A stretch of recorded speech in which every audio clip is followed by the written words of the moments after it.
What's up, guys? So I wanted to talk to you about this week's podcast. We have guest Jed Holloway. He's a former rugby player from Australia, played for the Wallabies, and he's just a friend that I've met at the gym. We've trained together. We've had a couple of great workouts, and he just has an incredible story. He's now retired from rugby, and he's now operating a business here in Lakeland, Florida. And so I just wanted you to listen in because he embodies a lot of the former athlete concepts and how to really find purpose, find life, find fitness after sport has ended. So tune in, enjoy. If you love this podcast, share it with people, subscribe, and leave us a great review. Here's our conversation with Jed. Hope you enjoy. All right, guys, we're joined today by Jed Holloway. So it's my buddy from the gym, and he's not from Lakeland, but he lives here now. Your wife, Kaylee's from Lakeland, right, originally? Yeah, she is, yeah. So that's how you wound up here. But Jed is a former professional rugby player, and he's going to give us a good lowdown on that. But we're just going to interview him today on his story, how he got into rugby, what professional life was like, and then transitioning now as dad, husband, and owner of a business that he runs, and then what training still looks like and fitness for him at this point. So Jed, take us into your story a little bit. Tell us what it was like to grow up in Australia and rugby and what got you into the sport that you loved. Yeah, I mean, it was a part of my life, rugby. It always has been. My dad was a player.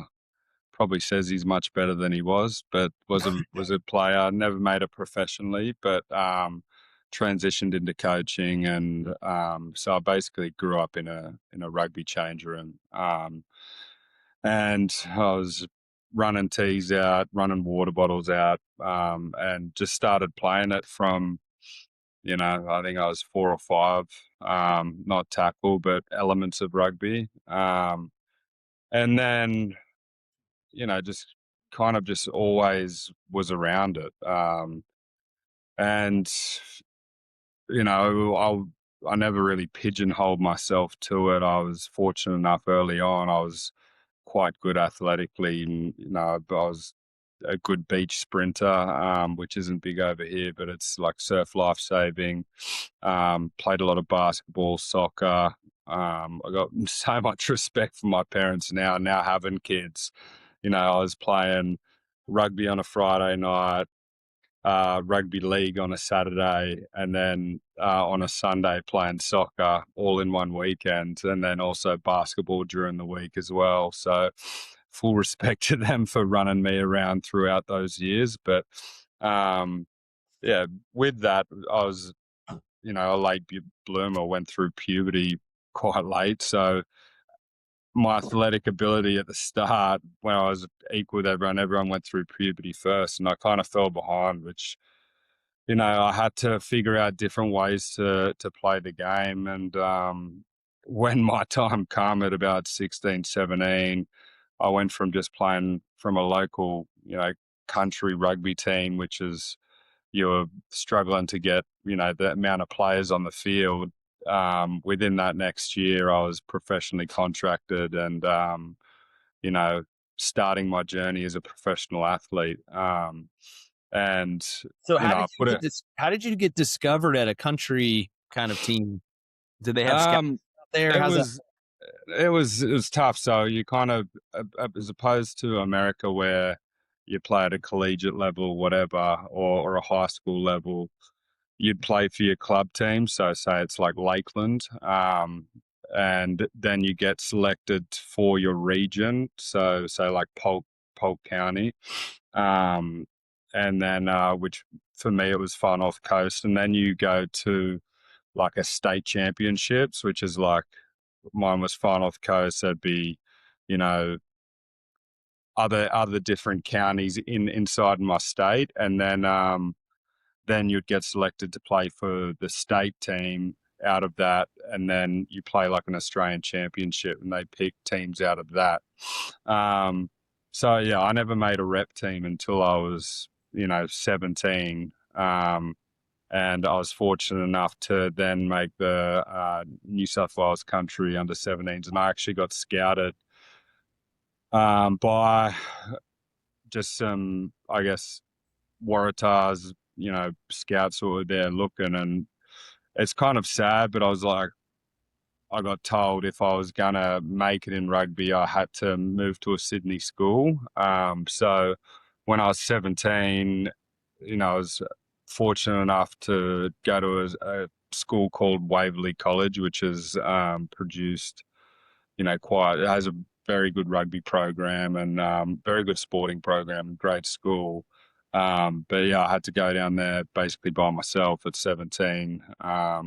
Man. Just a country kid that, you know, was didn't know much about the world and, went down to the thick of Sydney and I was lucky to live with ex-Wallabies parents. They kind of took me in and, mum and dad were up and down constantly. And within that short time frame, I got selected to then play for Australian schoolboys and then, swiftly go into a professional rugby contract straight after that.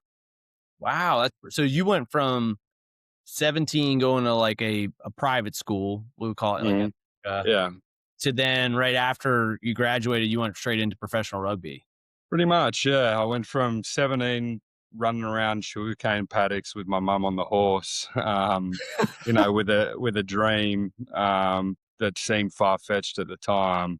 Um, to a year later, I was pretty much in a rugby team with all of my heroes, just going like, "What the hell am I doing here?" Um, but yeah, it happened. Um, it happened quite quickly, and yeah, it just kind of all took off from there. There was like a little bit of down periods where, I'd always labor and I had a perspective of what work looked like outside of rugby. My dad was a builder his whole life, so I'd always be laboring for him, and it was important for my parents. As soon as we were teenagers, we'd have jobs. So I'd started off as paper run. I worked in a fruit shop. I worked in a bakery where I'd wake up at 4 o'clock in the morning before school and go do that as well as all the sporting commitments. So they ingrained work ethic into me. And I never really had an appreciation for that until I kind of having kids of my own and later on in life is, you reflect and look at what they actually sacrifice and the effort that they put into to give me, decent values. And Hmm. yeah, as much as I hated it at the time, I now look back at that and I'm very grateful for it. Yeah, that's most hard things. So tell me real quick, like, what was it like going right into professional? I mean, you're like, I guess 18 as a professional at this point, 19. Yeah. And tell me, like, what teams did you play for? How does it work in Australia for the professional league? As an American, a lot of us don't understand or know a lot of that. So explain. Yeah. So um, you get picked for like the state team is called like New South Wales Waratahs, and that's where I was signed to. Um, and essentially that plays in the Super Rugby. So Super Rugby is basically Southern Hemisphere. So you verse teams. There's 5 teams from Australia, or there was 5 teams at the time, 5 teams from New Zealand, and 5 teams from South Africa. And you play in a competition where you're traveling all around those places, and then at the back end of that, then you get selected. If you're lucky enough to then play for the Wallabies, where you travel globally and play in a whole different area competition. So, on a rugby wise, there's always debates around which is the best competition in the world. But you're talking about kind of NFL level of rugby competition is Super Rugby, where you're playing for your individual teams. Hmm. So it's it was big. It was something that I had always dreamt of, and I still remember like a guy who I worshipped, and no one would know his name here, but in rugby sense, he's like a legend. And my first ever training session, I remember, rocking up, and we're going offsite to train somewhere different, and I was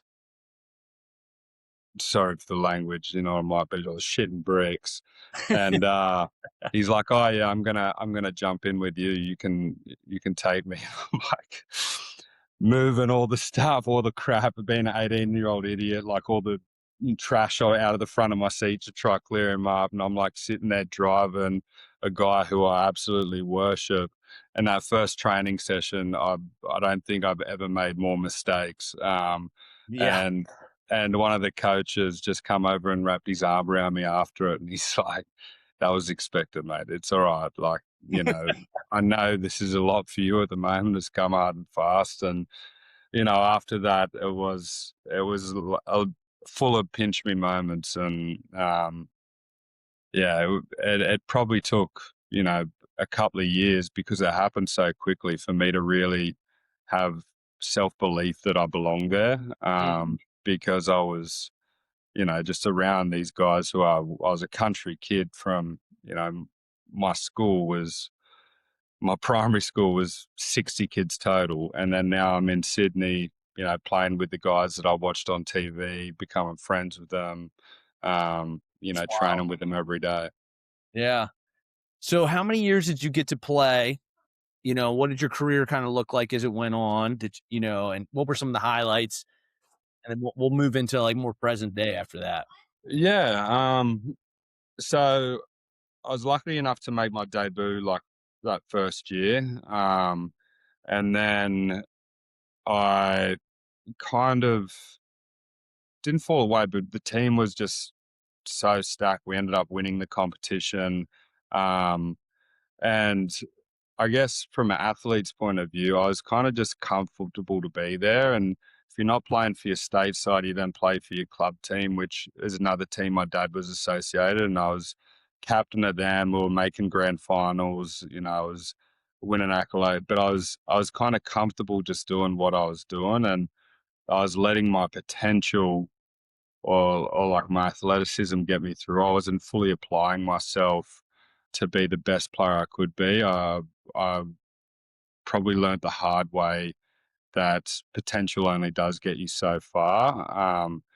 So I would debut in that first year, and then it kind of sat for 2 years until the guy who was in my car, Wycliffe, eventually took an opportunity to go overseas, and then I got my opportunity to play consistently, and you know, still an idiot, right? Like, but potential really got me through, and played probably the best 9 game stretch of games. A season 16 games long, and played 9 games, and then dislocated my shoulder. Oof. Tried to rush back within a week because I was in the about to make the Wallabies, and you know, tried to play the week after dislocating my shoulder, and dislocated again. Then eventually really messed it up and needed surgery. What But year in was that year was that for you, Jed? 2016, and Okay. but in those 9 games, you know, got voted as the best forward for the team. And so it kind of showed me that I belong there. But I still hadn't learned the lessons to be a professional, and the next 2 years after that, like the recovery from the surgery, um, you know, my inability to really apply myself, kind of burnt me the year after, just Mm. because, you know, it was tough on me. It was my first kind of, you know, I got a taste of what I was capable of. I got a taste of, you know, I'm going to play for Australia, and then it was taken away through injury, and I didn't have the tools to truly deal with it. And dealt with it the wrong way, you know, kept on partying, and then 2017 when I returned, um, you know, I was getting a lot of soft tissue injuries. I was overweight, um, and yeah, just didn't really give the game the respect that it deserved. And and that year I had a horrible year. You know, I call it like the wasted year because it was, you know, just I look back at that period with a huge amount of regret. Mm. However, however, the bright side of it is at the end of that season, I was like, I need to do something, get myself out of my comfort zone, and I'm like, I'm going to travel America and watch American sport. Start off in New York and met my wife in Austin, Texas, on Rainy Street. So there was I didn't in know a that was dark, the story. That's funny. yeah, So yeah. you were just traveling America for the fun of it? Yeah, traveling America for fun of it, just going on a bit of a spirit mission and just getting myself outside of my comfort zone a little bit. Mm. And she was fortunate enough to meet me. But no, I was lucky enough to come across her, and Yeah. yeah, the rest is kind of history. Apart from after that, So you guys got married how long after y'all met? 2019. Yeah, 2019, September 2019. So yeah, I think close 2.5, 3 years. Okay. Uh, Very cool. yeah, yeah. But there And was some hardships that, yeah. she supported me, through that. And then a significant life event happened at the end of 2017 to really put salt in the wounds. On New Year's Eve, one of my Kaylee come over and visited and spent some time with me in Australia, and we got this amazing house on the beach, cabin in the middle of Orange Park. You can only get there by walk, so everyone's known each other, 5 generations, and we're all sitting around there getting ready for New Year's Eve, and one of my mates who I was sitting with just before ended up killing himself, hanging himself, and Mm. we, because it's so isolated, we're trying to, perform CPR and everything. And how she showed up for me through that, really, kind of solidified what feelings I already had there. And the rest is, as I said, history after that. Um, Mhm. but yeah, it was that, you know, on the back of that year, again, dealing with that trauma, I kind of escaped it until into rugby and completely threw myself into rugby just to avoid, thinking Pain. about all that sort of stuff and dealing with that side of it. Mhm. And probably learned the game to a huge amount of levels that, you know, I'm now really appreciative for. But that black cloud that was sitting behind me, which I was trying to run from, once the season ended at the end of 2018, and ended well. Like I was back in the Wallabies picture again. It kind of all caught up with me, and then I had to, deal with the trauma that I was kind of running from. Yeah. And talking through it with psychologists, dealing Well, with that bit of PTSD. yeah. Jed, what would be some wise words going through that experience, just to take a minute on that? Like, for athletes who dig themselves into their sport to try to run away from something that's, like, traumatic for them. And I can relate to that, but I wanna hear, like, what were some of the lessons you feel like and advice you would give yourself, like, if you could go back and talk to young Jed? It's okay to be vulnerable. Mm. It's I think when you go through that, I'd find myself annoyed just how people were just like, you know, living their normal life. But I'm like, looking back on it, I'm like, how could I be annoyed with them when I didn't even talk about it, or didn't want to share, or didn't want to go into those feelings? Yeah. And it led to me holding such a huge amount of anger or frustration. Then I'd suppress it with alcohol, prescription drugs, whatever, just to try avoid that. Whereas where I really started to find growth is when I was, talking to mates about it, trying to understand, why people do things like that, and really dove into the psychology space quite a bit. Mm. But the advice that I would give myself is being vulnerable and talking about it. Um, is the best way to go through, because if you avoid it and run from it, it does come out in one way or another. Hmm. Good words. This is wise. Thanks for sharing that, man. So fast forward, you and Kaylee move back to the States. You guys have two beautiful girls. Um, you're kind of at the tail end of your career. What is that transition from like pro to like, I think you still have a little bit of connection to maybe getting called up, but right now you run your own company. You kind of have a business you're rocking. You're an American citizen now. Like, tell us a little bit about that and how that transition's gone for you. Yeah. It's been a challenge. To say it's easy, I think would be lying. Hmm.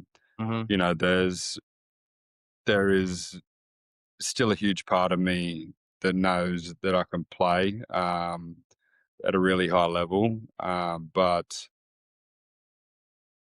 I,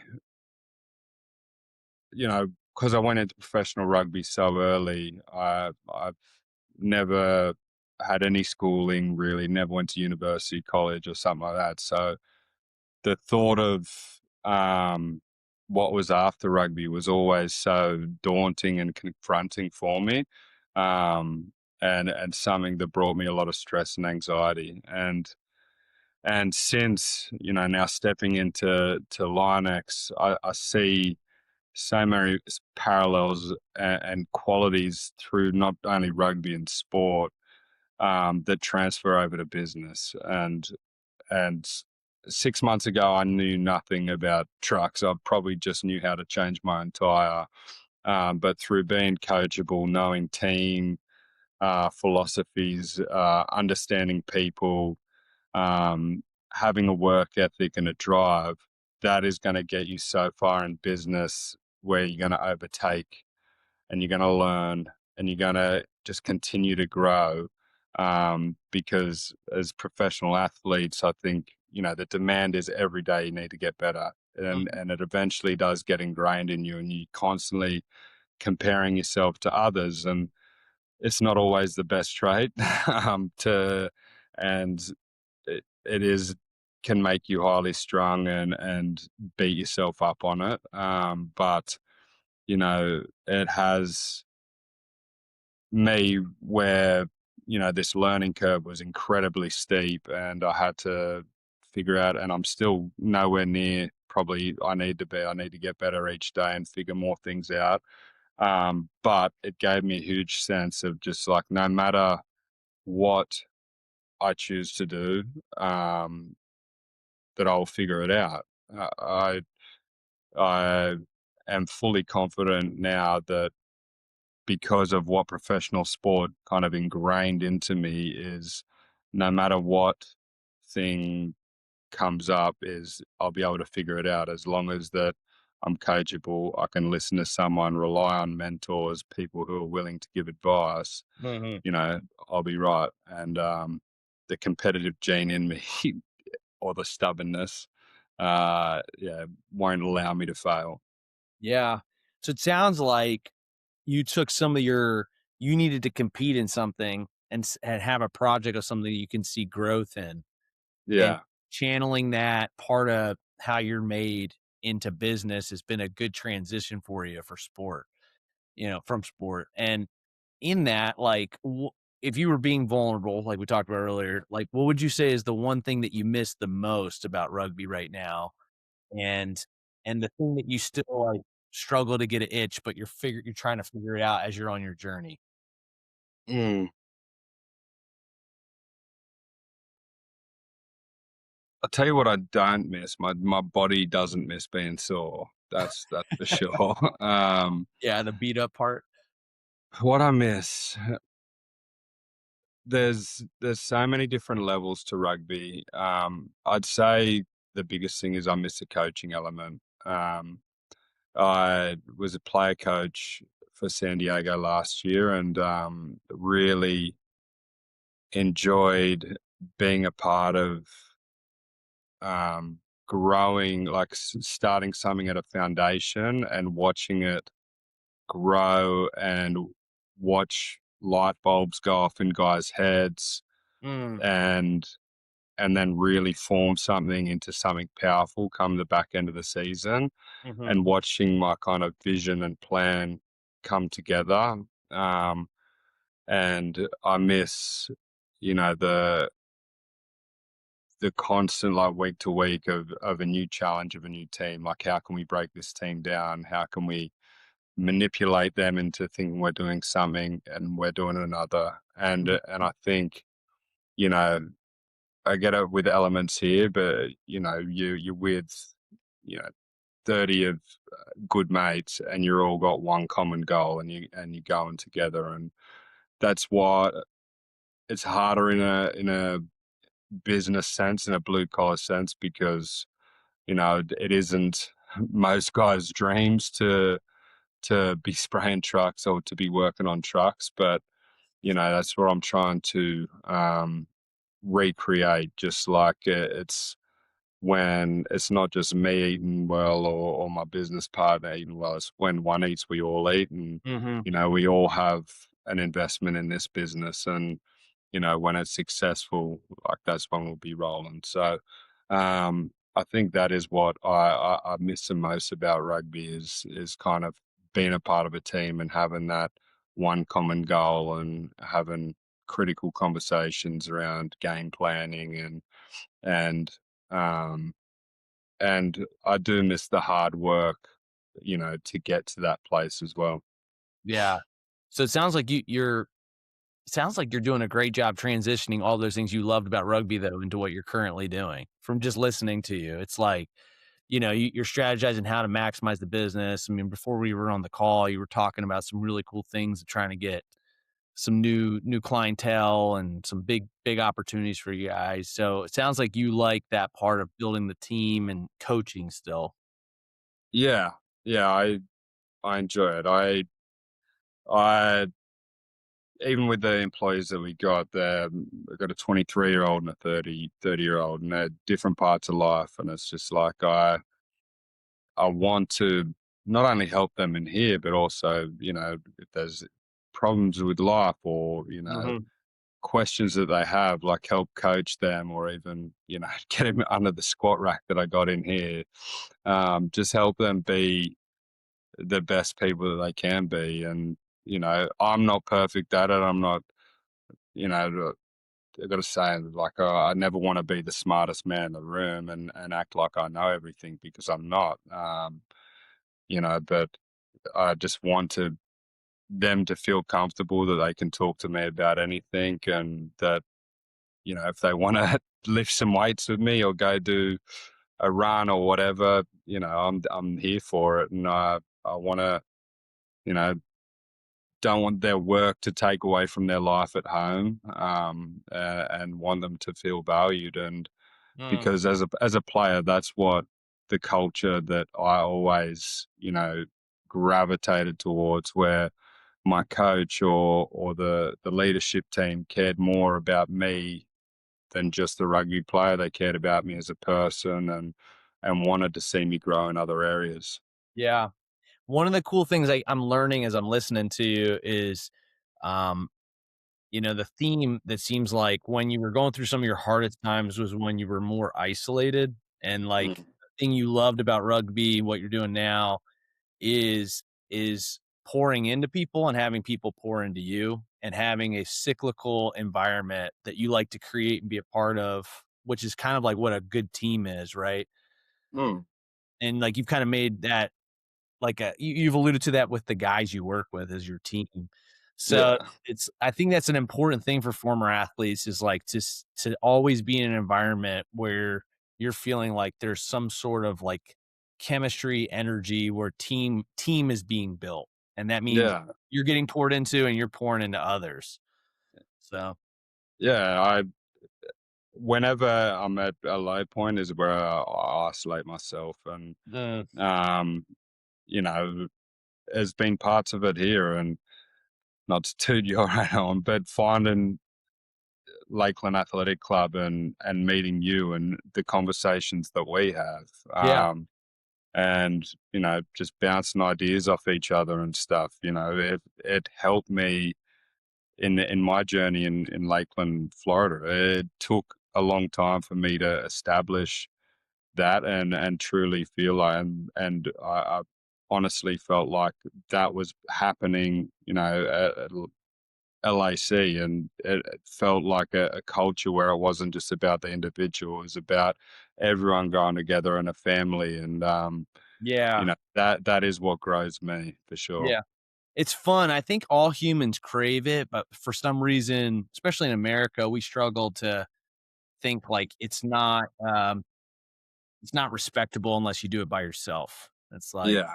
I just think I think that's so counter human in a lot of ways. But man, I hate to cut it, but this is time for us. But dude, this has been great.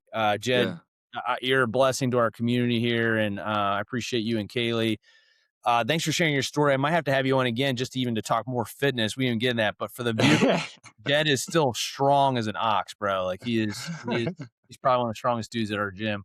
So he's still got it. I don't know if he wants to get sore anymore, but he's still got it, y'all. No, I definitely want to get sore. I want to, as I say to you every time, I need to get in there more. But we're starting to, the itch is starting to come back. I went into a little dull period there, but I'm need to get back in there. Went 5 days last week, so Heck we'll get yeah, in yo, man.